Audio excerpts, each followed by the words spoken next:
5 ans plus tard, Adjo et sa grand-mère avaient passé la majeure partie de la journée à désherber et à planter des ignames. Même si c'était un travail difficile, Adjo ne s'était jamais plaint parce qu'il aimait être avec sa grand-mère. Elle était tout pour lui, sa seule vraie famille, la seule personne qui lui avait montré de l'amour et de l'attention après toute la douleur qu'il avait traversée dans la vie. Soudain, de nulle part, la tragédie frappa.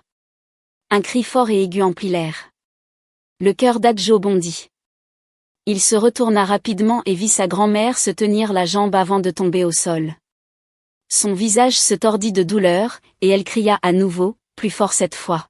« Maman! Maman! Qu'est-ce qui s'est passé ?» cria Adjo en courant vers elle. Au moment où il l'atteignit, il vit quelque chose bouger rapidement dans l'herbe. C'était un serpent, long et noir, qui se glissait à toute vitesse dans la brousse. Sans réfléchir à deux fois, Adjo prit un bâton et le poursuivit. Il courut dans l'herbe en criant et en balançant son bâton, mais le serpent disparut comme s'il s'était évaporé dans les airs. Respirant fortement, Adjo courut vers sa grand-mère, qui était toujours au sol, en pleurs, se tenant la jambe. Son visage était pâle, et la sueur coulait de son front. Adjo s'agenouilla à côté d'elle, tremblant et confus. Il ne l'avait jamais vue comme ça auparavant. Il ne savait pas quoi faire. Il posa ses mains sur sa jambe, mais elle cria encore plus fort. « Au secours! Que quelqu'un nous aide! S'il vous plaît !» hurla Adjo à tue-tête. Mais personne ne vint. La ferme était loin des autres maisons, et il n'y avait personne en vue. Les oiseaux chantaient toujours, le vent soufflait toujours, mais aucune voix humaine ne répondait. Des larmes coulaient sur le visage d'Adjo alors qu'il regardait autour de lui, impuissant. Puis, avec toute la force qu'il avait, il se leva et courut. Il courait et courait, pieds nus et en larmes, le cœur battant comme un tambour. Il courut à travers l'étroit chemin menant à la ferme, criant à l'aide. Finalement, au loin, il aperçut quelqu'un. C'était un jeune homme qui revenait de sa propre ferme, portant un lourd fagot de bois de chauffage sur la tête. Adjo ne dit même pas un mot. Il attrapa simplement le bras de l'homme et commença à le tirer, pointant en direction de sa grand-mère. L'homme baissa les yeux vers le garçon, surpris et inquiet. « Qu'est-ce qu'il y a ? Que s'est-il passé ?» demanda-t-il en déposant le bois pour soulager un peu son cou fatigué. « Serpent. Un serpent a mordu ma maman. Venez, je vous en prie. Elle souffre, elle ne peut pas se tenir debout. S'il vous plaît, aidez-nous !» cria Adjo. L'homme ne perdit pas une seconde. Il jeta le bois de côté et courut avec Adjo dans la brousse. Ils coururent aussi vite qu'ils le purent, sautant par-dessus les racines et esquivant les branches, jusqu'à ce qu'ils atteignent l'endroit où se trouvait la grand-mère d'Adjo. Mais quand ils arrivèrent, elle ne pleurait plus. Elle était immobile, les yeux fermés, les mains le long du corps. « Maman! Maman !» cria Adjo. Il courut vers elle et la secoua doucement. Comme elle ne répondait pas, il cria plus fort. Et puis, soudain, tout devint noir. Adjo s'évanouit juste à côté d'elle. Le jeune homme se précipita vers lui, souleva son petit corps du sol et commença à l'éventer avec une grande feuille. « Réveille-toi, mon garçon. Réveille-toi, s'il te plaît, dit-il doucement. Après quelques instants, les yeux d'Adjo s'ouvrirent et il se redressa en criant. « Maman! Maman !» Des larmes inondèrent de nouveau ses yeux alors qu'il regardait sa grand-mère, allongée sur le sol de la ferme. L'homme se pencha, vérifia sa respiration, puis leva les yeux avec un visage triste. Il ne dit rien, mais le silence parlait plus fort que les mots. Il se leva ensuite et courut vers la route voisine pour chercher de l'aide. Au bout d'un moment, il revint avec quelques hommes du village. Certains étaient des agriculteurs, d'autres des chasseurs. Ils avaient tous l'air sérieux lorsqu'ils s'approchèrent. Ils virent Adjo assis sur le sol à côté de sa grand-mère, s'essuyant le visage et le nez avec ses mains. Ils soulevèrent doucement son corps. Un homme la porta sur son dos, tandis que d'autres aidèrent à dégager le chemin. Adjo les suivait lentement, un pied après l'autre, pleurant à chaque pas. Il ne se souciait pas des épines qui lui griffaient les jambes ou des pierres qui blessaient ses pieds. Les villageois qui marchaient avec lui tentèrent de lui parler, mais il n'entendait rien.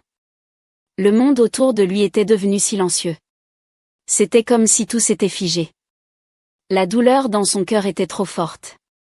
Il se souvenait de toutes les fois où elle lui avait souri, comment elle lui racontait des histoires la nuit, comment elle le serrait contre elle quand il faisait de mauvais rêves, comment elle cuisinait son plat préféré et lui donnait toujours la plus grande portion. Maintenant, elle n'était plus là. Comme ça. Lorsqu'ils entrèrent dans le village, les gens commencèrent à se rassembler. Certains poussèrent des cris, d'autres chuchotèrent, d'autres encore pleurèrent. Tout le monde dans le village savait à quel point la grand-mère d'Adjo l'aimait et à quel point ils étaient proches. Maintenant, tout avait changé. Cette histoire émouvante, celle de la douleur d'Adjo et de l'attaque soudaine du serpent, se répandit rapidement parmi les gens. C'était un jour que personne n'oublierait. Un jour où un jeune garçon perdit sa seule lumière au monde. Mais ce n'était pas la fin du voyage d'Adjo. Pas encore. Après l'enterrement de la vieille femme, Adjo décida de se rendre sur la tombe de sa mère pour lui poser quelques questions. Alors qu'il était assis près de la tombe, des larmes coulaient sur son visage comme une rivière. Son cœur était lourd, et son esprit, rempli de confusion. Sa grand-mère, la seule personne qui s'était vraiment occupée de lui, était maintenant partie, et il devait affronter le monde seul. L'idée d'être tout seul au monde était insupportable. Il se demandait pourquoi sa mère, qui avait toujours été là dans ses souvenirs, avait pu permettre qu'une chose aussi terrible se produise. Pourquoi avait-elle dû le quitter à nouveau, au moment où il avait le plus besoin d'elle? Il s'agenouilla là, tremblant sous les sanglots qui secouaient son petit corps, et lui parla, même s'il savait qu'elle ne pouvait pas répondre. « Pourquoi m'as-tu quitté, maman? Pourquoi as-tu laissé la mort m'enlever grand-mère? Pourquoi suis-je seul maintenant ?» s'écria-t-il, la voix brisée à chaque mot.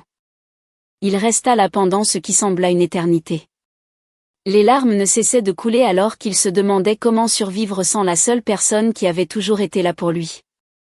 Il ne remarqua pas le fantôme de sa mère debout derrière lui, l'observant en silence, ses propres larmes se mêlant aux siennes, mais incapable de le réconforter. Après des heures passées près de la tombe, Adjo décida enfin de partir. La douleur dans son cœur était écrasante, mais il ne savait que faire d'autre. Il se leva lentement, s'essuya le visage avec sa manche, puis commença à marcher vers la maison de sa grand-mère. Le chemin du retour lui sembla long et interminable. Le soleil commençait à se coucher, mais Adjo était trop perdu dans son chagrin pour s'en apercevoir. Vivre seul dans la maison de sa grand-mère n'était pas facile. Chaque pièce, chaque coin, semblait murmurer des souvenirs de l'amour et de la chaleur dont elle avait autrefois rempli la maison. Il croyait souvent l'apercevoir dans la cuisine, de dos, en train de lui préparer un repas, mais lorsqu'il se précipitait pour la voir, elle disparaissait. C'était comme si elle était toujours là en esprit, mais plus dans la chair. Adjo essaya de cuisiner pour lui-même, mais rien n'avait jamais bon goût. Il ne parvenait jamais à reproduire la chaleur de la cuisine de sa grand-mère, peu importe ses efforts. Chaque repas qu'il préparait ressemblait à une promesse vide qu'il ne pourrait jamais tenir. Il se retrouvait à manger tout ce qu'il pouvait faire, même si cela n'avait aucun goût, juste pour combler le vide dans son estomac. Les villageois le voyaient de temps en temps, mais ils étaient trop occupés par leur propre vie pour lui accorder beaucoup d'attention. Personne ne venait le voir, lui offrir un mot gentil, ou même partager un repas. C'était un garçon invisible dans un monde trop occupé pour le remarquer. L'isolement pesait lourdement sur lui, et son estomac grognait de faim. Mais il n'y avait personne pour le nourrir, personne pour le réconforter. Il dut apprendre à survivre par lui-même.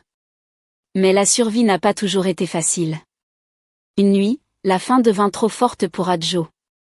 Son estomac lui faisait mal à cause du vide, et il n'arrivait plus à penser clairement. La douleur en lui était insupportable, et la seule chose à laquelle il pouvait penser, c'était de retourner chez son père. Peut-être que son père prendrait soin de lui cette fois-ci. Peut-être que son père verrait qu'il avait besoin d'aide. Il appela Adjo d'une voix douce. « Les enfants, ça va ?» demanda l'homme. Adjo ne répondit pas tout de suite, trop perdu dans sa propre tristesse pour parler. Mais l'homme s'approcha de quelques pas et demanda à nouveau. « Pourquoi pleures-tu, petit ?» Adjo sentit quelque chose remuer en lui, mais il ne savait pas comment l'expliquer. Il ne savait pas par où commencer. Alors, il raconta simplement à l'homme quelques-unes des choses qui lui étaient arrivées. Il parla de la mort de sa grand-mère, de la solitude, de la faim et du sentiment d'être perdu dans un monde qui ne semblait pas se soucier de lui. L'homme écoutait tranquillement, le visage plein de sympathie et d'inquiétude. Quand Adjo eut fini de parler, l'homme posa une main sur son épaule et le regarda avec des yeux bienveillants. « Je suis tellement désolé pour ce que tu as traversé, mon enfant, dit doucement l'homme. On dirait que tu as vécu tellement de choses. Tu n'as pas à parcourir ce chemin seul. Viens me voir dès que tu le peux. J'habite dans un village voisin. Je m'appelle Père Michael. Je serai là pour t'aider, et je m'assurerai que tu vas bien. » Adjo leva les yeux vers l'homme, ne sachant pas quoi dire. Il avait déjà entendu parler des prêtres, mais il n'en avait jamais rencontré un. La gentillesse du Père Michael était comme un rayon de lumière dans l'obscurité qui l'entourait depuis si longtemps. Il hocha la tête, bien qu'il ne parlât pas, et l'homme lui adressa un sourire réconfortant avant de continuer son chemin. Alors que l'homme s'éloignait, Adjo resta là pendant un moment, ressentant toujours le poids de son chagrin, mais sentant aussi une lueur d'espoir pour la première fois depuis longtemps. Peut-être, juste peut-être, il n'était pas complètement seul dans ce monde. Avec un profond soupir, Adjo essuya ses larmes et retourna sur le chemin qu'il avait emprunté. Cette fois, il marchait avec un peu plus de détermination, sachant que quelqu'un se souciait de lui. Quelqu'un lui avait offert une chance d'obtenir de l'aide. Il n'était pas sûr de ce que l'avenir lui réservait, mais pour la première fois depuis longtemps, il ne se sentait pas complètement désespéré. Il avait un endroit où aller maintenant, et peut-être, juste peut-être, les choses s'amélioreraient. Lorsqu'Adjo arriva finalement dans la maison de son père, il fut rempli de sentiments mitigés. Il avait parcouru un long chemin, le dos déchiré, fatigué, affamé et le cœur brisé. Mais même avec toute la douleur dans son cœur, il espérait toujours que, peut-être, les choses seraient différentes cette fois-ci. Peut-être que son père le traiterait mieux. Peut-être trouverait-il la paix. Mais lorsqu'il entra dans l'enceinte, son cœur se serra. Ce qu'il vit le choqua. Ses deux demi-frères et sœurs étaient assis sur un banc en bois, sous un manguier. Ils avaient l'air si maigres, leurs joues enfoncées et leurs yeux ternes. Il était clair qu'ils ne mangeaient pas à leur faim. Leurs vêtements étaient sales et déchirés, et ils ne sourirent même pas en le voyant. Ils le regardèrent tranquillement, sans dire un mot. Puis le père d'Adjo sortit de la maison. Il ne pouvait ni entendre ni parler depuis la nuit où il avait vu la mère d'Adjo dans un rêve. Cette nuit-là l'avait changé pour toujours. Alors, quand il vit Adjo debout là, il parut très surpris. Pendant un moment, il resta immobile à regarder son fils. Puis il marcha lentement vers lui tendit les mains et le serra dans ses bras. Adjo ne savait pas comment se sentir. Il ne le serra pas en retour. Tant de souvenirs remplissaient son cœur. Des souvenirs d'abandon, de douleur, d'avoir été laissé seul. À l'intérieur de la maison, les choses n'allaient pas mieux. Le toit fuyait par endroits, les murs étaient sales, et il n'y avait presque rien à manger. Adjo apprit bientôt que la femme qui les avait quittés n'était jamais revenue. Elle était partie ce matin-là et n'était jamais réapparue. Elle avait donné naissance aux 2 enfants avant la mort de la mère d'Adjo, et elle avait été mariée dans la famille après sa disparition. Mais désormais, elle avait disparu, laissant ses enfants derrière elle. Tous les soirs, les demi-frères et sœurs d'Adjo pleuraient de faim. Leurs pleurs l'empêchaient de dormir, et chaque fois qu'il les entendait sangloter dans l'obscurité, il se sentait plus impuissant. Il était encore un enfant lui-même, mais maintenant, il devait penser comme un adulte. C'était comme si la vie lui avait confié un fardeau trop lourd pour ses jeunes épaules. Peu de temps après, le père d'Adjo commença à l'envoyer travailler. Il allait chez les gens, dans les fermes et partout où il pouvait trouver de petits emplois juste pour gagner un peu d'argent.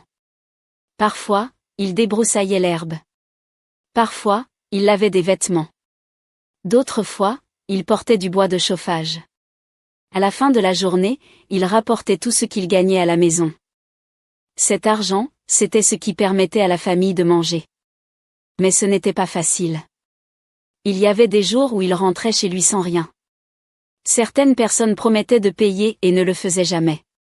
Certains se moquaient de lui, et d'autres lui donnaient de la nourriture au lieu de l'argent. Chaque fois qu'il revenait les mains vides, ses frères et sœurs lui lançaient des regards en colère, et personne ne lui parlait. La maison devenait silencieuse et froide. Ces jours-là, il dormait aussi le ventre vide. Une nuit, quelque chose d'étrange se produisit. Alors qu'Adjo rentrait chez lui après l'un de ses travaux, son père l'attendait déjà à la porte. Il prit l'argent des mains d'Adjo comme à l'accoutumée. Mais soudain, l'air du salon changea. Il fit froid. La lampe à huile commença à clignoter, et un vent étrange souffla dans la pièce. Puis, sorti de nulle part, le fantôme de la mère d'Adjo apparut. Elle avait l'air différente. Son visage n'était pas aussi calme et doux que dans les souvenirs d'Adjo. Cette fois, elle semblait en colère, très en colère. Ses yeux étaient rouges, et ses mains étaient serrées en poing. Elle regarda droit dans les yeux le père d'Adjo, qui se figea de peur. Le fantôme ne dit rien, mais sa présence était forte et claire. C'était un avertissement. Cette nuit-là, le père d'Adjo ne put pas dormir. Il se retourna encore et encore sur son tapis, transpirant et respirant bruyamment. Quand il s'endormit enfin, il fit un rêve. Dans ce rêve, la mère d'Adjo réapparut. Cette fois, elle parla. « Laisse mon fils tranquille, dit-elle d'une voix à la fois douce et ferme. Arrête de l'envoyer souffrir dans les maisons des gens. Ce n'est qu'un enfant. Si tu ne t'arrêtes pas, je m'occuperai de toi à nouveau. C'est ton dernier avertissement. » Le père d'Adjo se réveilla, effrayé et haletant. Son corps tremblait, et il pouvait à peine bouger. Il s'assit, regarda dans l'obscurité, réfléchissant profondément. Il se souvint de la fois où il avait perdu sa voix après un précédent rêve, et il ne voulait pas que quelque chose de pire se produise. Le lendemain matin, sans même regarder Adjo, il l'appela dans un coin de la pièce. Les mains tremblantes, il écrivit sur un vieux morceau de papier, demandant à Adjo de quitter la maison. Même si Adjo ne savait pas lire ce qui était écrit, il ne posa pas de questions. Le père lui tendit simplement le billet et pointa la porte, le visage dur. Adjo était une fois de plus repoussé. Il n'avait nulle part où aller, personne vers qui se tourner. Alors qu'il se tenait là, des larmes lui montèrent aux yeux. Il ne voulait pas pleurer, mais il ne pouvait pas se retenir. Les larmes coulaient doucement sur ses joues pendant qu'il emballait ses quelques affaires. Il jeta un dernier regard à ses demi-frères et demi-sœurs, qui restaient assis en silence, comme à son arrivée. Il regarda son père, qui ne pouvait même pas croiser son regard. Puis il se retourna, ouvrit la porte en bois, et sortit à nouveau dans le monde. Le soleil se levait, mais pour Adjo, tout semblait sombre. Il ne savait pas où aller. Il ne savait pas ce qui allait se passer ensuite. Mais une chose était sûre, il devait continuer à avancer. Alors qu'Adjo marchait lentement le long de l'étroit sentier de brousse, les larmes emplissaient ses yeux. Son sac déchiré pendait à son épaule, et son cœur semblait plus lourd que jamais. Il n'avait nulle part où aller. Son père venait de le chasser. Et, une fois de plus, il était seul. Mais ce qu'il ne savait pas, c'est qu'il n'était pas vraiment seul. Juste derrière lui, marchant sur le même sentier, en silence, se trouvait le fantôme de sa mère. Son esprit le suivait, pleurant elle aussi. Elle avait vu toute la douleur que son petit garçon avait endurée, et son cœur saignait de chagrin. Adjo marchait et marchait, ne sachant où aller. Mais soudain, une pensée lui traversa l'esprit, celle du prêtre. L'homme en robe blanche qu'il avait vu des mois auparavant. Son visage était gentil, et sa voix, douce. Adjo essuya rapidement ses larmes du revers de la main. Il fit demi-tour et se dirigea vers le village voisin. Il ne savait pas si le prêtre y serait toujours, mais quelque chose dans son cœur lui donnait de l'espoir. Après avoir marché pendant des heures, fatigué et affamé, il arriva enfin au village. Il s'adressa à une femme portant du bois de chauffage sur la tête. « S'il te plaît, maman, sais-tu où habite le prêtre ?» Elle le regarda gentiment et hocha la tête. « Oui, je sais. Viens, suis-moi. » Elle le guida à travers les sentiers étroits et poussiéreux du village jusqu'à une petite enceinte, où se trouvait un jardin bien entretenu et une modeste chapelle en bois et en zinc. Elle pointa du doigt. « C'est sa maison. » Adjo s'approcha de la porte et frappa doucement. La porte s'ouvrit, et le prêtre apparut. Il sembla surpris au début, mais un grand sourire se dessina bientôt sur son visage. « Là, tu es le garçon que j'ai vu sur la route. » Adjo hocha la tête timidement, les yeux à nouveau remplis de larmes. « Entre, mon fils. Entre, dit le prêtre avec chaleur. C'est ainsi qu'Adjo entama un nouveau chapitre de sa vie. Le prêtre, aimé de tous dans le village, accueillit Adjo et lui offrit une chambre dans sa maison. Il le nourrissait, l'habillait, surtout, l'aimait comme son propre enfant. Pour la première fois depuis longtemps, Adjo se sentait en sécurité. Il n'avait plus à se soucier de ce qu'il allait manger, ni de l'endroit où il dormirait. Peu de temps après, le prêtre inscrivit Adjo à l'école du village. Adjo avait toujours rêvé d'aller à l'école, mais la vie ne lui en avait jamais donné l'occasion. Maintenant, il était assis dans une salle de classe avec d'autres enfants de son âge. Il écoutait attentivement chaque mot de l'instructeur et commença à apprendre à lire et à écrire. Même s'il avait du retard sur les autres enfants, il travaillait très dur pour le rattraper. Il restait éveillé la nuit à étudier, près de la petite lanterne de sa chambre. Les villageois commencèrent à le remarquer.